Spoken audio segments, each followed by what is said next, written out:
আসসালামু আলাইকুম রহমতুল্লাহ বন্ধুরা, এখানে আরেকটি প্রজেক্ট আমরা শেষ করলাম। এখানে 1.5 ওয়াটের 3টি প্যানেল দিয়ে 4.5 শর্ট করে একটা আইপিএস দিয়ে 6টা ফ্যান শুধুমাত্র লোডশেডিং সময়টুকু তারা চালাবে, অর্থাৎ আইপিএসের চার্জিং সেক্টরটা অফ থাকবে।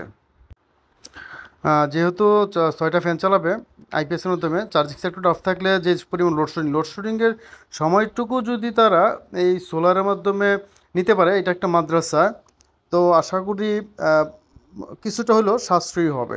এবং সবচেয়ে বড় বিষয় হচ্ছে, কারেন্ট না থাকলে সেই সময়টাও তারা কিন্তু ব্যবহার করে যেতে পারবে। অন্তত সারা দিন যদি কারেন্ট না থাকে, সূর্য যদি থাকে, রৌদ্র থাকে, তাহলে কিন্তু সারা দিনই দিয়ে 4টা 5টা ফ্যান কিন্তু অনায়াসে তারা চালাতে পারবে।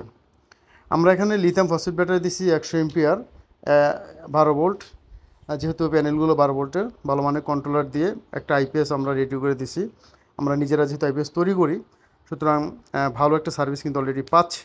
আমি যেহেতু ভিডিওটি একটু পরে দিচ্ছি, মোটামুটি একটা রেজাল্ট পাওয়ার পরে। তো বন্ধুরা, এই ধরনের প্রজেক্ট যদি কারো দরকার পড়ে, আমাদের সাথে যোগাযোগ করবেন হোয়াটসঅ্যাপ অথবা ইমোতে। আমাদের নাম্বার দেওয়া থাকবে স্ক্রিনে। আমরা চেষ্টা করব সারা বাংলাদেশে আমরা কুরিয়ার সার্ভিসের মাধ্যমে দিয়ে থাকি। এবং বেশি বড় প্রজেক্ট হলে আমাদের লোক দিয়েও কিন্তু আমরা সেট আপ করে দেবো ইনশাল্লাহ। ভালো থাকবেন। আসসালামু আলাইকুম রহমতুল্লাহি ওয়া বারাকাতুহু।